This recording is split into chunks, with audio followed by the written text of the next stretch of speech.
नमस्कार, सोपान एकाडेमीको यो विशेष भिडियो श्रृङ्खलामा तपाईंलाई स्वागत छ। आज हामी लोकसेवा आयोग र अन्य प्रतिस्पर्धात्मक परीक्षाहरूका लागि अत्यन्तै महत्त्वपूर्ण विषय नेपालमा संघीयता कार्यान्वयनको बारेमा चर्चा गर्नेछौँ। नेपालको एकात्मक र केन्द्रीकृत शासन व्यवस्थालाई अन्त्य गर्दै 2072 सालको संविधानले अंगीकार गरेको संघीयता अहिले कार्यान्वयनको महत्त्वपूर्ण चरणमा छ। यो केवल राजनीतिक पुनर्संरचना मात्र होइन, बरु शक्ति, स्रोत र अवसरलाई जनताको घरदैलोसम्म पुर्याउने एउटा महत्त्वपूर्ण अभियान हो। यदि तपाईँ अधिकृत स्तर वा उपसचिव तथा सहसचिवको तयारी गर्दै हुनुहुन्छ भने संघीयताको विश्लेषणात्मक बुझाइ तपाईको उत्तर लेखनका लागि निर्णायक हुन सक्छ। त्यसैले भिडियोलाई अन्त्यसम्म हेर्नुहोला। अब लागौं आजको मुख्य विषयवस्तुतर्फ। संघीयता, फेडरलिजमको अवधारणा। संघीयता बहुसरकारको अवधारणा हो। संघीयतामा एक भन्दा बढी तहका सरकार हुन्छन् जसले संवैधानिक रूपमा अधिकार प्रयोग गर्छन्। संघीयता विकेन्द्रीकृत शासन व्यवस्थाको आधार हो। यसमा शक्ति र स्रोत केन्द्रबाट तल्लो तहसम्म हस्तान्तरण गरिन्छ। संघीयता स्वायत्तता, सहकार्य र सहअस्तित्वमा आधारित प्रणाली हो। प्रत्येक तह स्वतन्त्र भए पनि परस्पर सहकार्यमा आधारित हुन्छ। संघीयता जातीय, भाषिक र भौगोलिक विविधतालाई सम्बोधन गर्ने राजनीतिक संरचना पनि हो। यसले जातीय, भाषिक र भौगोलिक विविधतालाई सम्बोधन गर्छ। संघीयतामा एउटै भूभागमा बहुतहका सरकारले शासन गर्छन्। नागरिकले संघ, प्रदेश र स्थानीय तहबाट सेवा प्राप्त गर्छन्। संघीय शासनको मूल दर्शन। संघीय शासन नागरिक तहसम्म शासनको विस्तार हो। यसले केन्द्रीकृत शासन व्यवस्थालाई स्थानीय तहसम्म पुर्याउँछ। संघीयताको उद्देश्य घर आँगनमै सरकारको अनुभूति गराउनु हो। सेवा लिन राजधानी धाउनु पर्ने अवस्थाको अन्त्य गर्नु यसको मुख्य लक्ष्य हो। संघीयता सहभागिता, जवाफदेहिता र पारदर्शितामा आधारित प्रणाली हो। यो व्यवस्थामा स्थानीय तहमा नागरिक सहभागिता तथा निगरानी पद्धति बढी प्रभावकारी हुन्छ। संघीय शासन स्थानीय आवश्यकता अनुसार नीति निर्माण गर्ने प्रणाली हो। स्थानीय समस्या स्थानीय सन्दर्भमा नै समाधान गरिने गरी नीति निर्माण तथा कार्यान्वयनमा जोड दिइन्छ। संघीयता शक्ति र स्रोत साधनको बाँडफाँडमा आधारित हुन्छ। अधिकारसँगै वित्तीय स्रोत पनि तल्लो तहका सरकारलाई हस्तान्तरण गरिनुपर्छ र गरिन्छ। नेपालको संविधानले पनि सोही व्यवस्था अनुरूप संविधानमै अधिकारको बाँडफाँड गरिएको छ। नेपालमा संघीय शासन व्यवस्था। नेपालमा 3 तहका सरकार, संघ, प्रदेश र स्थानीय तहको व्यवस्था छ। संविधानले यी तीनै तहलाई स्पष्ट अधिकार प्रदान गरेको छ। नेपालले सहकारी संघीयता, कोअपरेटिभ फेडरलिजम अपनाएको छ। यसबाट प्रतिस्पर्धाभन्दा सहकार्यमा आधारित प्रणाली विकसित गरिएको छ।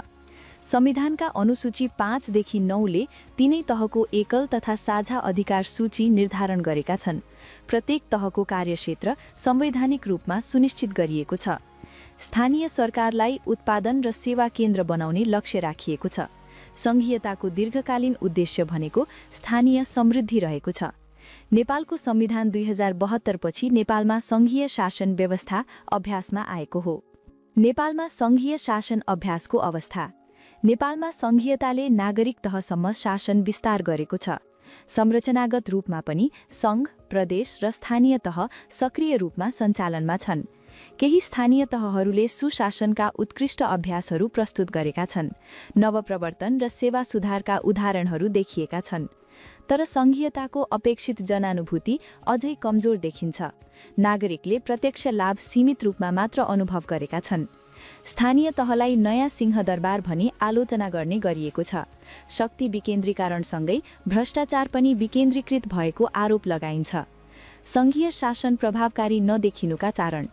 केन्द्रीकृत मानसिकता अझै कायम छ। संघीय संरचना भए पनि निर्णय प्रक्रियामा संघीय प्रभाव कायमै रहेको देखिन्छ। राजनीतिक दलहरूको संघीयताप्रतिको निष्ठा कमजोर देखिन्छ। व्यवहारमा संघीयताको मर्म पूर्ण रूपमा आत्मसात हुन सकेको छैन। संस्थागत संरचना र कानूनी आधार अपूर्ण छन्। आवश्यक ऐन, नियम र संरचना समयमै निर्माण हुन सकेनन्। त्यस्तै 3 तहबीचको समन्वय र सहकार्य पनि निकै कमजोर छ। अधिकार क्षेत्रको विवाद र दोहोरोपनाले समस्या सृजना गरेको छ। प्रशासनिक र वित्तीय संघीयता अपूर्ण छन्। कर्मचारी समायोजन र वित्तीय हस्तान्तरणमा जटिलता देखिएको छ। प्रदेश र स्थानीय तहमा क्षमता विकास अपर्याप्त छ। दक्ष जनशक्ति र व्यवस्थापन कौशलताको कमी देखिन्छ। सङ्घीय शासन सुदृढीकरणका उपाय। यति बेला सङ्घीयताप्रति साझा राजनीतिक प्रतिबद्धता आवश्यक छ। सबै दलहरूले स्पष्ट विजन र व्यावहारिक निष्ठा देखाउनुपर्छ। सङ्घीयता कार्यान्वयनका लागि आवश्यक कानुन निर्माण गरिनुपर्छ। कानुनी रिक्तता हटाउनु अनिवार्य छ। आवधिक योजनाहरू नतिजामूलक हुन सकेन, त्यसैले यसलाई नतिजामूलक बनाउनु आवश्यक छ। योजना र बजेट बीच तादात्म्य कायम गर्नु आवश्यक छ। रूपान्तरणकारी र नैतिक नेतृत्व आवश्यक छ। सङ्घीयताको सफलता नेतृत्वको गुणस्तरमा निर्भर हुन्छ। नागरिक सहभागिता र प्रविधिको प्रयोग बढाउनुपर्छ। डिजिटल शासनले पारदर्शिता र प्रभावकारिता बढाउँछ, त्यसतर्फ विशेष ध्यान केन्द्रित गर्नु जरुरी छ। प्रभावकारी गुनासो सुनुवाई प्रणाली स्थापना गरिनुपर्छ। उत्तरदायी शासनका लागि नागरिकको गुनासो सम्बोधन गर्ने प्रणाली सुदृढ हुनुपर्छ। सङ्घीय इकाइलाई उत्पादनमुखी बनाउने उपाय। सङ्घीय इकाइहरू उत्पादनमुखी सोचमा आधारित हुनुपर्छ। उपभोगभन्दा उत्पादनमा केन्द्रित नीति आवश्यक छ। स्थानीय स्रोतको म्यापिङ र डिजिटल अभिलेखीकरण गरिनुपर्छ। तथ्यमा आधारित योजना बनाउनु जरुरी छ। अर्को महत्त्वपूर्ण विषय भनेको लगानी मैत्री वातावरण निर्माण गरिनुपर्छ। निजी क्षेत्रलाई आकर्षित गर्न नीतिगत सुधार आवश्यक छ।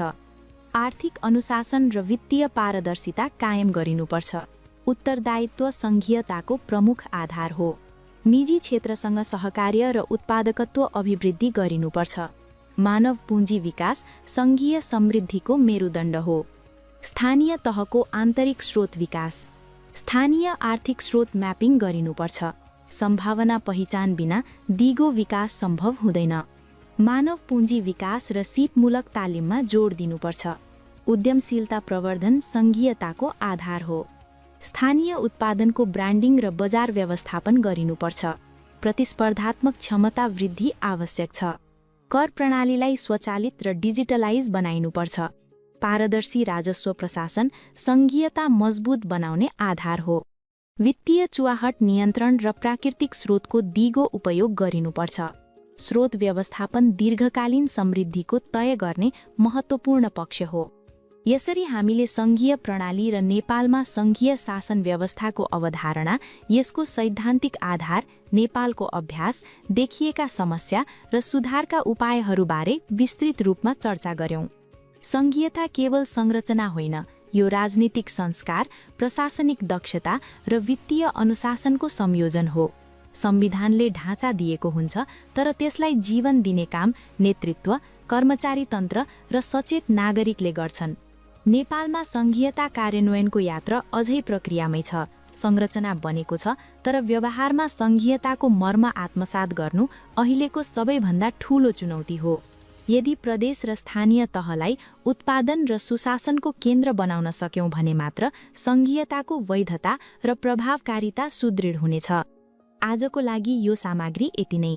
यतिन्जेल यो सामग्री हेरेर साथ दिनुभएकोमा तपाईलाई विशेष धन्यवाद। अर्को प्रस्तुतिमा नयाँ महत्त्वपूर्ण विषयका साथ पुनः भेट्नेछौँ।